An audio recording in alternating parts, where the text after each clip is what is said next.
اور ایک دفعہ پھر علامہ صاحب کی طرف آتے ہیں تاکہ ان کے علم کے کنویں سے ہم بھی زیادہ سے زیادہ فیض یاب ہو سکے. علامہ صاحب کوئی صورت ایسی ہے جس میں غیبت جو ہے وہ جائز ہے؟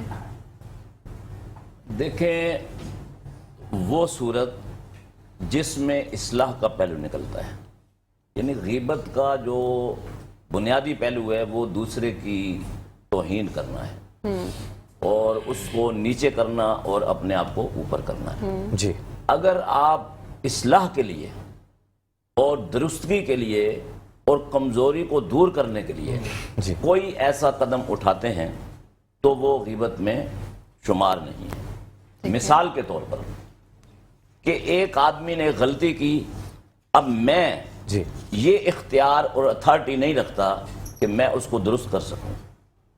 اب میں ریاست کا جو حکمران ہے یا اس کا جو بھی ذمہ دار ہے، یعنی نچلی سے نچلی سطح تک، جی وہاں تک میں اپنی بات کو پہنچاتا ہوں جی اس نقطۂ نظر سے کہ جو ذمہ دار آدمی ہے، جو با اختیار آدمی ہے، وہ اس غیبت کرنے والے کی اصلاح کر دے تو اس نیت سے اگر غیبت کی جائے تو وہ غیبت شمار نہیں ہوگی.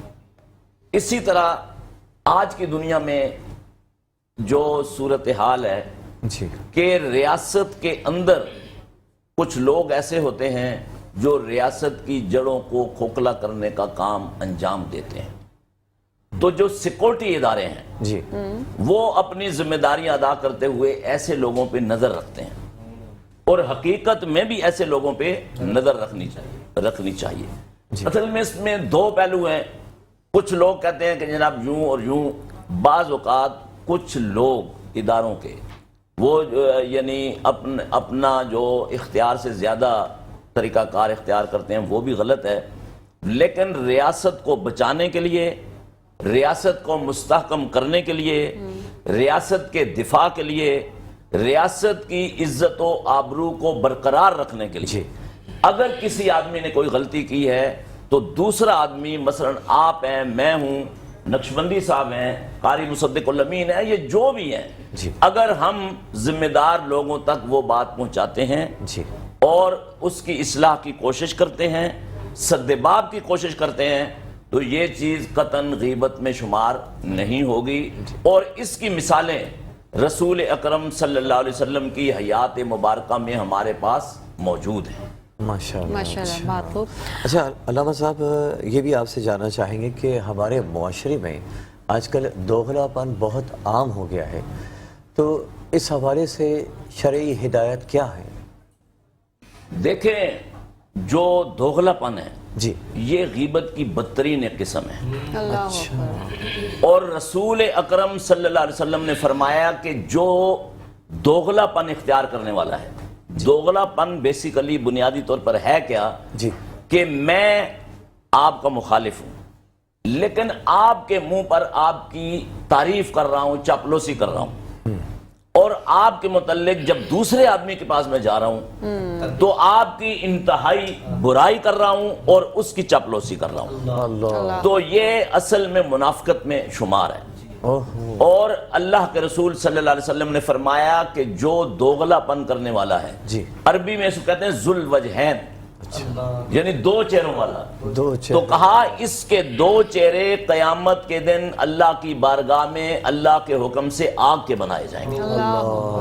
اور ایک روایت میں یہ بھی آیا کہ اس کی آگ کی دو زبانیں ہوں گی، جو یہاں زبان کو دو طریقے سے مختلف استعمال کرتا ہے. تو لہذا ہمیں چاہیے یہ جو دو رخ پن ہے یہ بہت ہے ہمارے معاشرے میں، خاص طور پر جب ہم دیکھتے ہیں کہ مختلف علاقوں میں، مختلف جگہوں پر، اور مختلف جو پرائیویٹ ادارے ہیں، سرکاری ادارے ہیں، اس میں ایک شخص جو ہے وہ دو لوگوں کو کیسے لڑاتا ہے، ایک دوسرے سے دور کرتا ہے، سنسنی خیزی پھیلاتا ہے، سینسٹیو صورتحال پیدا کرتا ہے. تو ان ساری چیزوں سے تب ہم رکیں گے. سب سے پہلے اویئرنس اور شعور کی ضرورت ہے اور اخلاقی اقدار سے لوگوں کو آگاہ کرنے کی ضرورت ہے.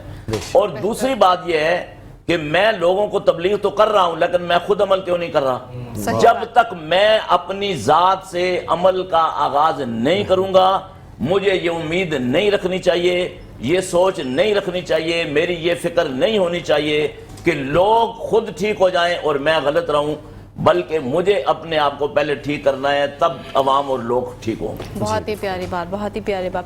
اچھا علامہ صاحب، غیبت کرنے کی عادت کو چھوڑا کیسے جا سکتا ہے؟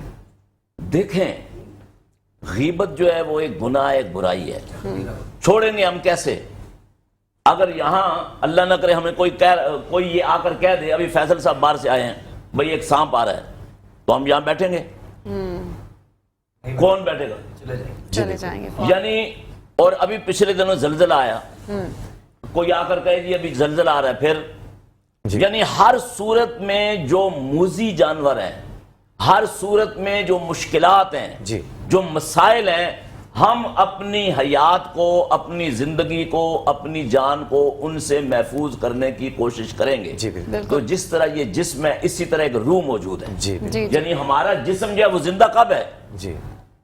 جب اس میں روح ہے۔ وہ روح ہمیں بظاہر نظر نہیں آ رہی، اور یہ حکم ہے رب العالمین کا کہ پوچھا گیا اللہ کے رسول صلی اللہ علیہ وسلم سے کہ روح کی آپ ڈیفینیشن بتائیں، تعریف کریں۔